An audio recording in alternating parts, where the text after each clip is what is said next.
paz de Jesus, Bíblia todo dia. Desafio de ler a Bíblia em um ano. Em nome do Pai, do Filho e do Espírito Santo. Amém. Oração inicial. Abre, Senhor, a minha mente para que eu compreenda, minha boca para que eu proclame e meu coração para que eu acolha. Amém.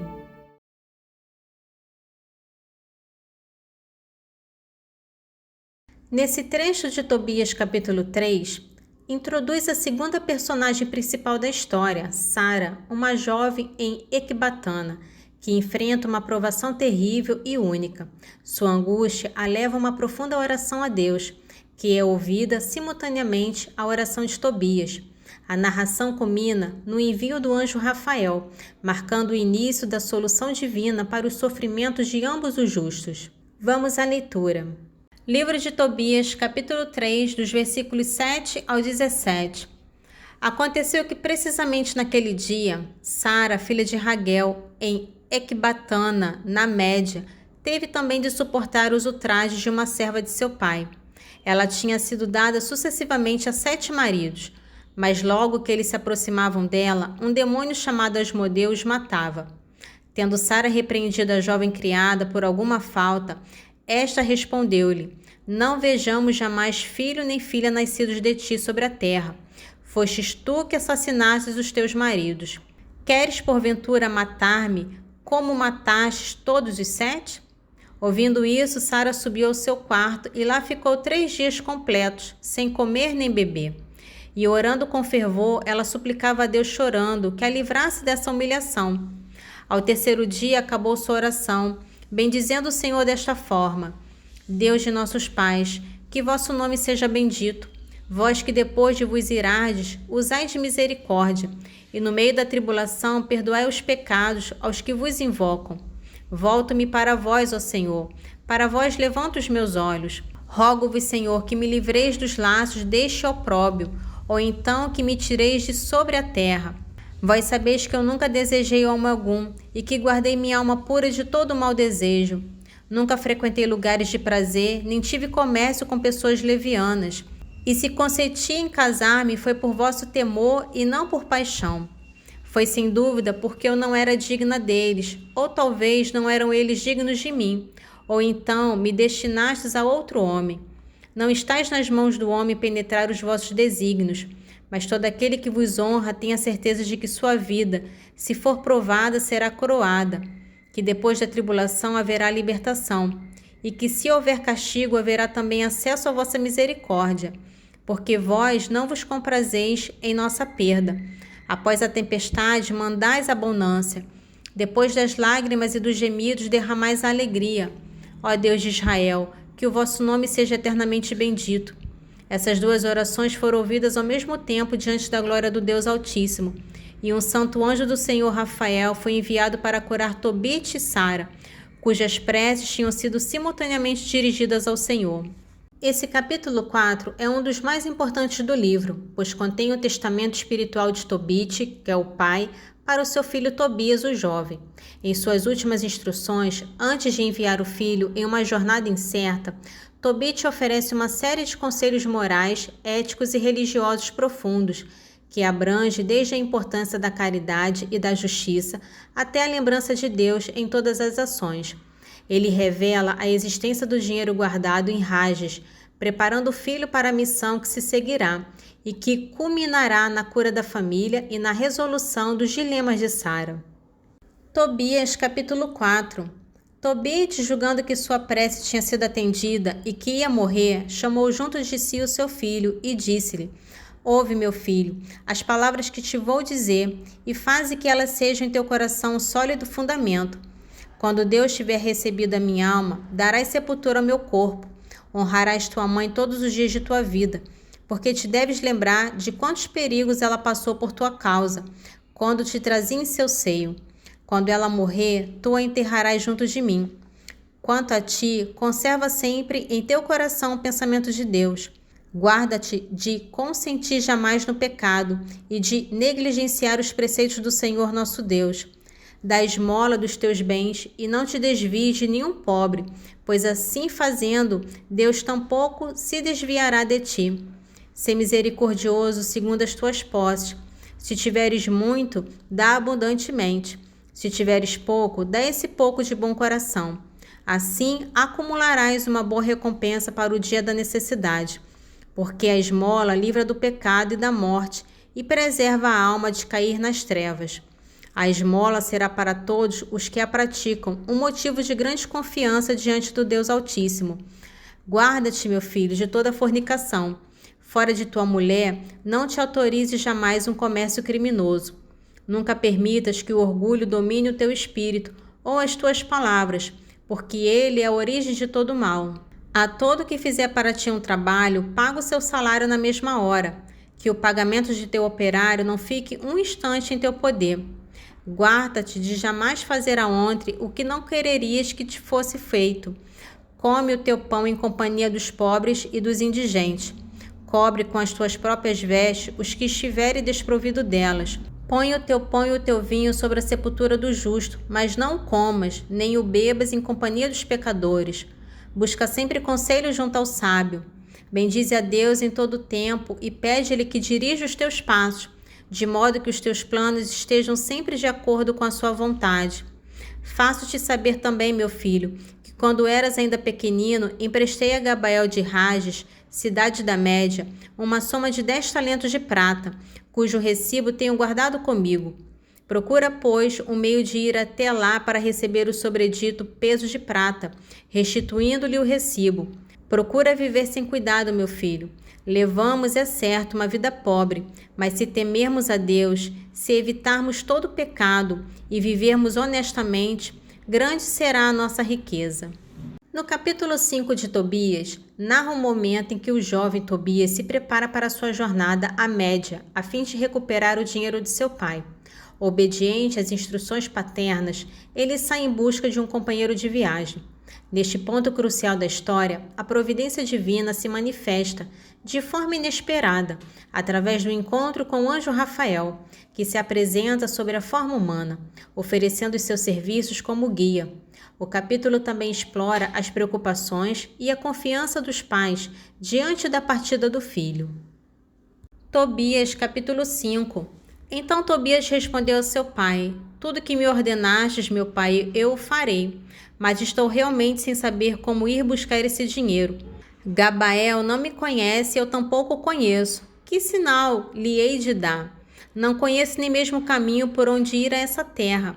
Seu pai disse-lhe: Tenho comigo o seu recibo. Bastará que lhe mostres para que ele te devolva imediatamente o dinheiro. Vai procurar um homem de confiança que te possa acompanhar, mediante uma retribuição.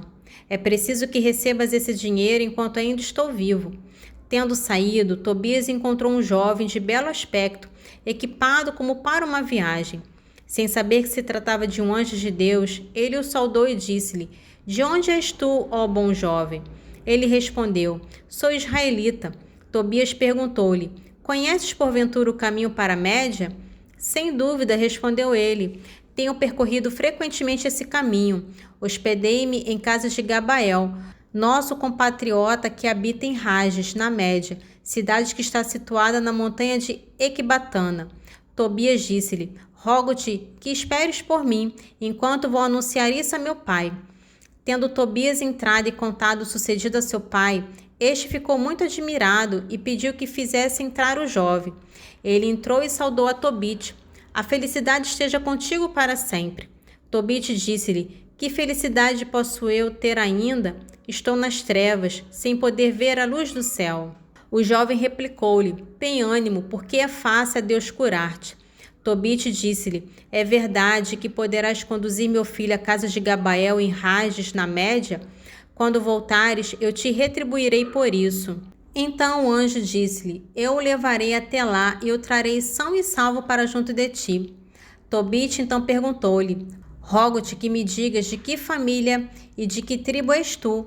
O anjo respondeu: Que é que procuras, a raça do servo ou o próprio servo para acompanhar teu filho? Mas para tranquilizar-te, eu sou Azarias, filho do grande Ananias. És de família distinta, respondeu Tobite. Rogo-te que não me queiras mal por ter querido conhecer tua origem. O anjo então disse: Conduzirei o teu filho são e salvo e assim retornará. Tobit respondeu: Boa viagem, que Deus esteja em vosso caminho e que o seu anjo vos acompanhe. Prepararam o necessário para a viagem.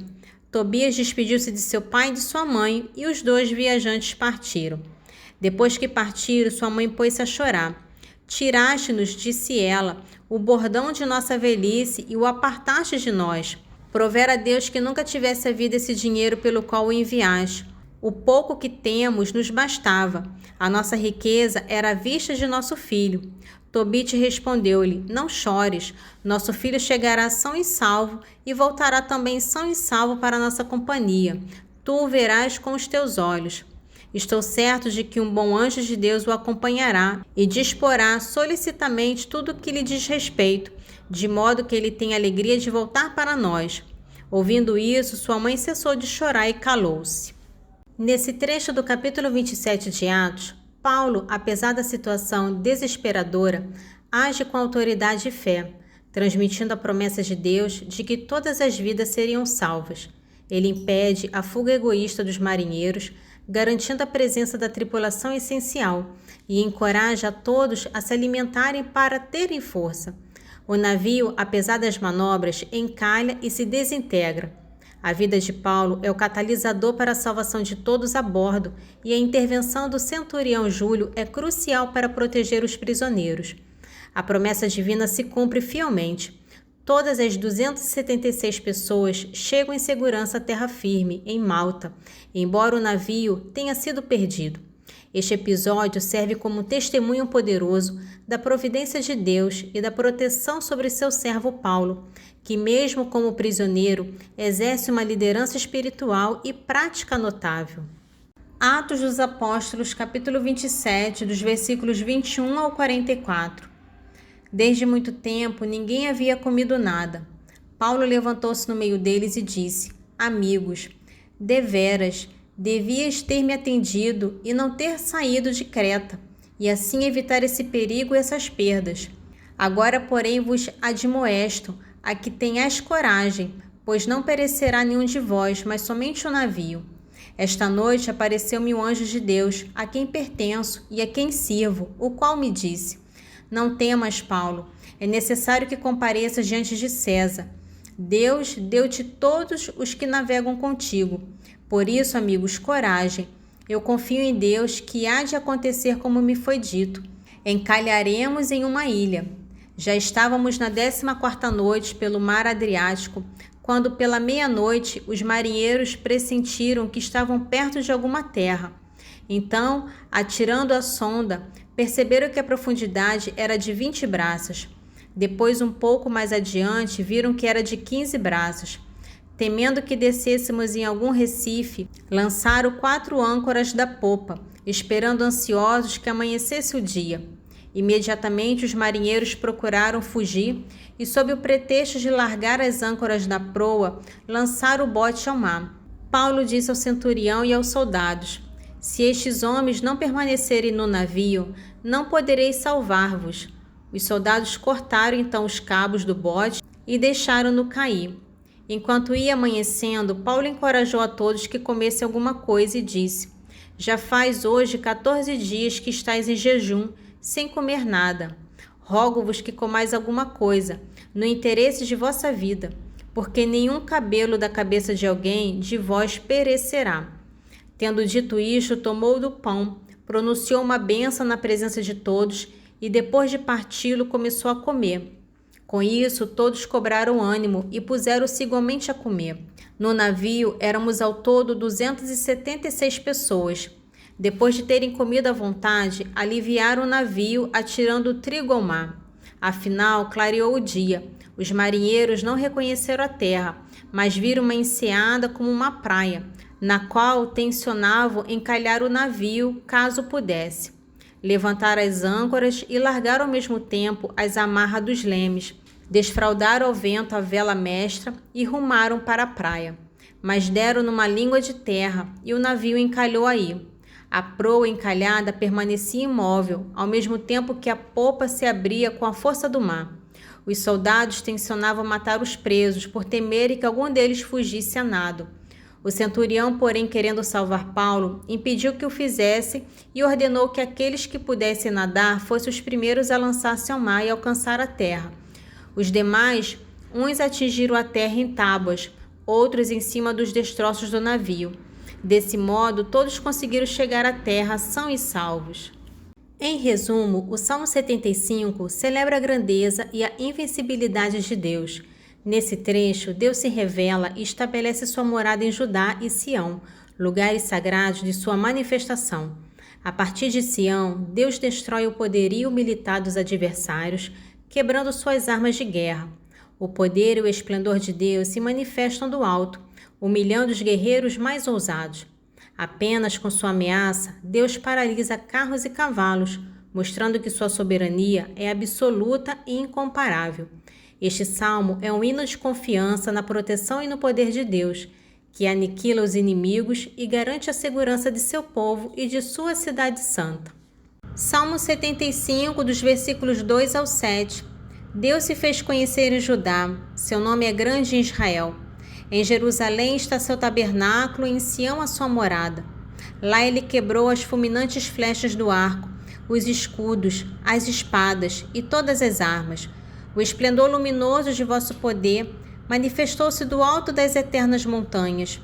Foram despojados os guerreiros ousados. Eles dormem tranquilos seu último sono. Os valentes sentiram fraquejar suas mãos. Só com a vossa ameaça, ó Deus de Jacó, ficaram inertes carros e cavalos. Nesse trecho do livro de sabedoria, aprofunda a explicação sobre as origens da idolatria, que se baseia em motivações humanas falhas, e descreve a progressiva declaração moral e espiritual que acompanha.